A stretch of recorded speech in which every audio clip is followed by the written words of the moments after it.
Comenzamos un nuevo curso, Filosofía en la UNED. Y comenzaremos con el nacimiento de la filosofía, los presocráticos. Comenzaremos del mito al logo. Tema 1. El origen de la filosofía. ¿Cuándo, dónde, cómo y por qué surge la filosofía? Por filosofía entendemos una nueva forma de pensar, que a pesar de lo que creían los propios inventores, que la atribuían a pueblos orientales, surgió en la Grecia del siglo VI a.C., más o menos. Significa, en griego, cuento o narración. Significa razón, proporción. La filosofía se define a menudo como el tránsito del mito al logos, de la forma mitológica a la forma racional de pensar. ¿Cuándo, dónde y cómo? Grecia, desde el siglo VI a.C. Grecia entra en la historia tras la disolución de los estados micénicos, los estados prehelénicos que fomentaron la guerra de Troya en el siglo XIII a.C.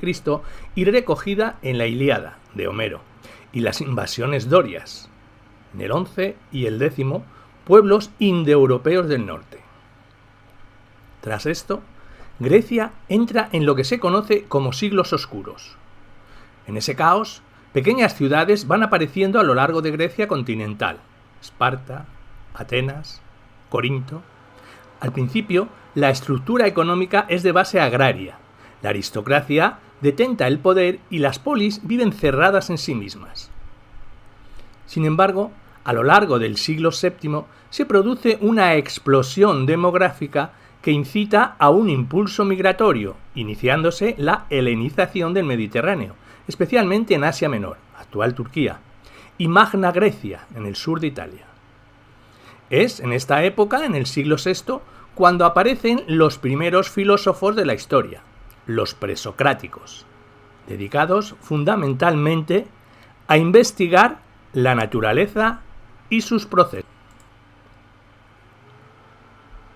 Esta expansión tiene consecuencias importantes. En primer lugar, el comercio va a pasar a ser la principal fuente de riqueza de estas ciudades-estado. Un nuevo grupo social aspirará a hacerse con el poder y luchar por un nuevo sistema político, la democracia. Atenas, a lo largo del siglo V a.C., acabará convirtiéndose en la ciudad más importante de Grecia y la que encabezará la lucha contra el imperio persa, que amenazaba la supervivencia de toda la Hélade, con Pericles. Líder del Partido Democrático, esta ciudad goza de un florecimiento cultural inaudito, reflejado en todos sus ámbitos: las artes, la literatura y, por supuesto, la filosofía. Es la época de la sofística y Sócrates, que representa un giro antropológico en la filosofía. Sin embargo, Atenas mantiene una política imperialista sobre el resto de Hélade. En cierta medida, la historia de los Estados Unidos, Europa, tiene paralelismo con Atenas: democracia de puertas para adentro e imperio hacia afuera. Esto llevará al enfrentamiento con otras ciudades, especialmente Esparta, que conducirá a la Guerra del Peloponeso, en el 431 al 404 a.C. En ella, Atenas acaba derrotada, su democracia quebrantada y su imperio comercial desmantelado. Es el final de esta época cuando Platón y Aristóteles culminan la filosofía clásica griega, caracterizada por la universalidad de sus intereses. Tras la fase de anarquía del siglo IV, surge una potencia nueva: Macedonia. A pesar de su cercanía geográfica, los macedonios no tenían el calificativo de griegos. Se les consideraba bárbaros extranjeros, pero rápidamente hacen suya la cultura helénica y contribuyen, con el imperio de Alejandro Magno, a su expansión por todo Oriente. Aparecen nuevos centros del saber: el Pérgamo, en Turquía, y Alejandría, en Egipto, al tiempo que entramos en una nueva fase de la filosofía. Cuando las ciudades-estado pierden su independencia y el ciudadano con derechos políticos en su ciudad pasa a convertirse súbdito de un soberano, la reflexión política, el buen estado, pasará al ámbito de la ética. el ámbito privado del individuo, con corrientes como el epicureísmo y el estoicismo. Grecia inicia su decadencia en beneficio de sus continuadoras culturales, Macedonia y Roma. Esta decadencia tiene su reflejo en un debilitamiento en la originalidad de la filosofía y su acercamiento hacia la religión, con la que llega a fundirse. Neoplatonismo, gnosticismo. La aparición del cristianismo en esta última marcará el inicio de nuevas coordenadas históricas que tendrán influencia directa sobre el mundo de las ideas y producirán una nueva fase en la historia del pensamiento, diferente ya al paradigma griego. ¿Por qué? El contexto cultural propiciador de la filosofía. La filosofía es un nuevo modo de pensar. Pero el hombre piensa desde mucho antes que los griegos. Se interroga por lo que sucede a su alrededor, a la vez que desarrolla técnicas más o menos complejas para enfrentarse a las dificultades concretas de la vida, prácticamente desde que existe como especie. Y se pregunta, ¿cuál es el origen del mundo? ¿Qué ocurrirá después de la muerte? ¿Hay una voluntad detrás de todo lo que sucede? ¿Cómo debemos vivir? ¿Cómo estar seguro de algo? Estas son las principales cuestiones filosóficas a las que todas las religiones o mitologías han intentado hacer frente desde el principio. Por ejemplo, muchas religiones antiguas pensaban que el mundo había sufrido un diluvio enviado por Dios para acabar con todas las criaturas que no les eran fieles. Y también los dioses antiguos ordenaban a los hombres que era lo bueno para ellos de acuerdo con esa divinidad. El Código de Hammurabi o las tablas hebreas de la ley son fruto de esta visión del mundo. Pero no hay que irse muy atrás en la historia para encontrar ejemplos en nuestro tiempo. El Corán de los musulmanes prescribe lo que tienes que hacer al entrar en una mezquita. Si tu banco puede cobrar unos intereses o no, o cómo la mujer tiene que ir vestida. El motivo por el cual el hombre se comporta así no responde a una razón, sino a un mandato divino, previo y superior a lo que diga el hombre. ¿Cuál es la mejor fecha para sembrar? ¿Cómo repartir adecuadamente los frutos de la cosecha? ¿Cómo guardar o transportar esos frutos? ¿Cómo orientarles para viajar al pueblo de al lado? Y otras similares son cuestiones técnicas para las que necesitamos también desde siempre determinados procedimientos que solo pueden ponerse a punto mediante la observación, el ensayo y la reflexión. Por ejemplo, los egipcios necesitaban volver a trazar las líneas y las lindes de las tierras aleñadas al Nilo después de cada crecida anual, de la que dependían la fertilidad de sus campos y, en el último término, toda su economía.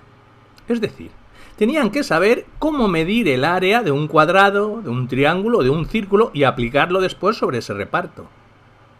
Tenemos, por tanto, y previos a la filosofía, una explicación religiosa o mitológica del mundo, y un conocimiento técnico y protocientífico a menudo entremezclados. ¿Cómo llegamos a la filosofía y a la ciencia? A un nivel puramente histórico, la filosofía es el resultado de la aplicación de los métodos de la ciencia rudimentaria, la observación, por medio de los sentidos, las matemáticas, etc., al intento de explicar el mundo desde una perspectiva racional y no religiosa.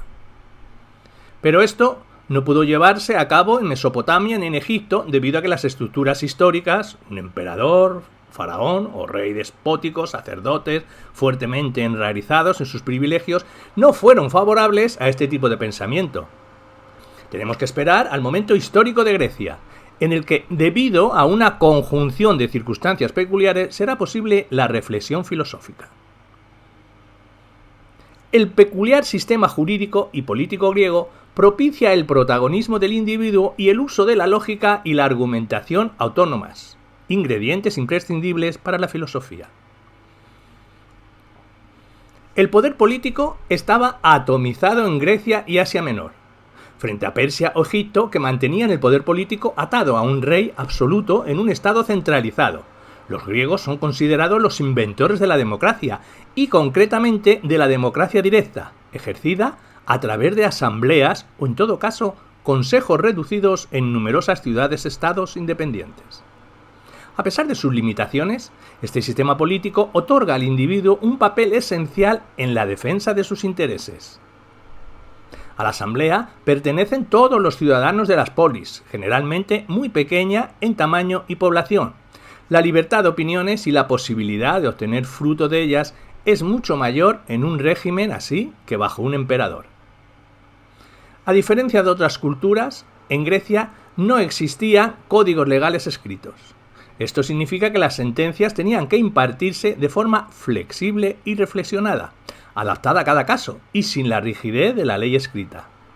No existían abogados, en sentido moderno.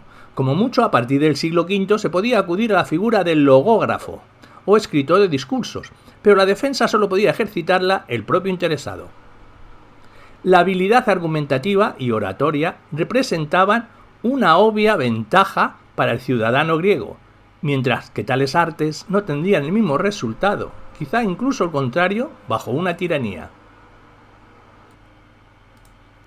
Aunque no eran desconocidos los conflictos o las condenas por motivos religiosos, el filósofo Anaxágoras o Sócrates fueron acusados de impiedad en Atenas, por ejemplo.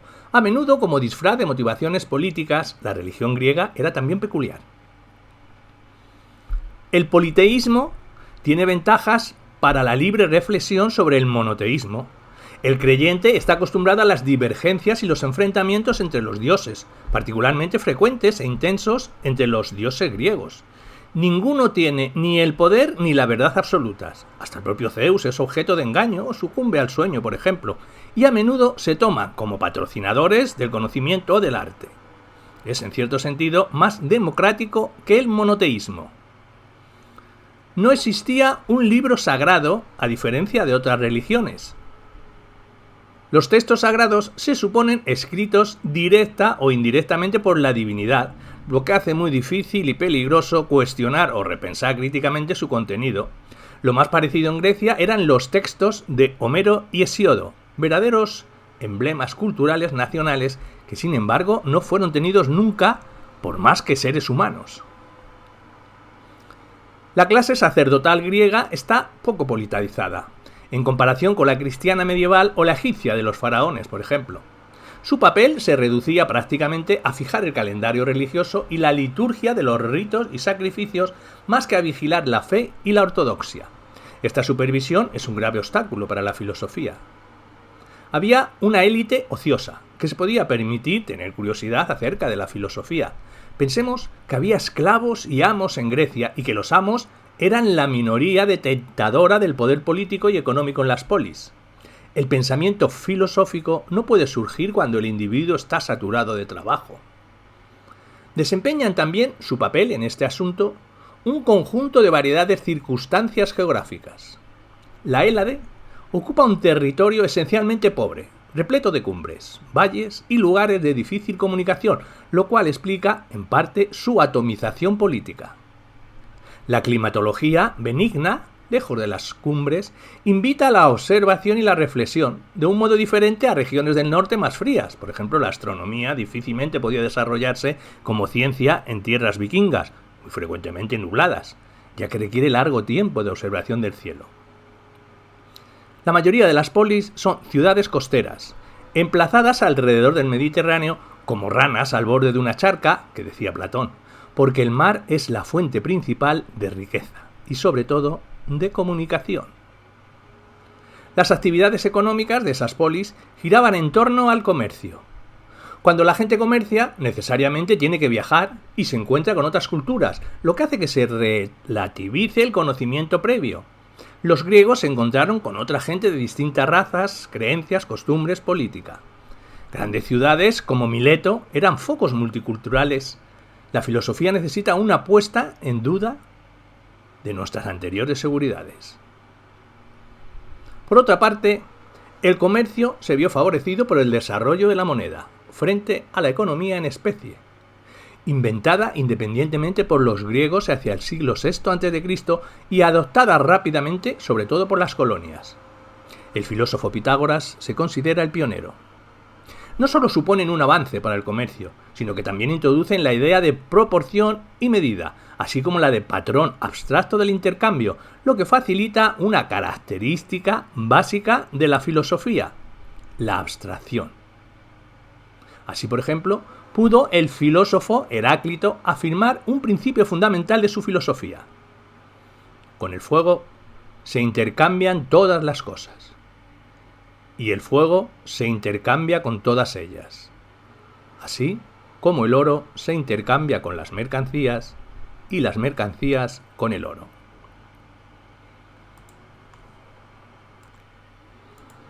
Hay que reseñar que no fueron las legendarias ciudades Atenas o Esparta las que vieron el surgimiento de la filosofía, sino las colonias. La ola migratoria del siglo VII, mencionada antes, condujo a la fundación de polis jóvenes que solo conservaban, con respecto a la metrópoli, una cultura común.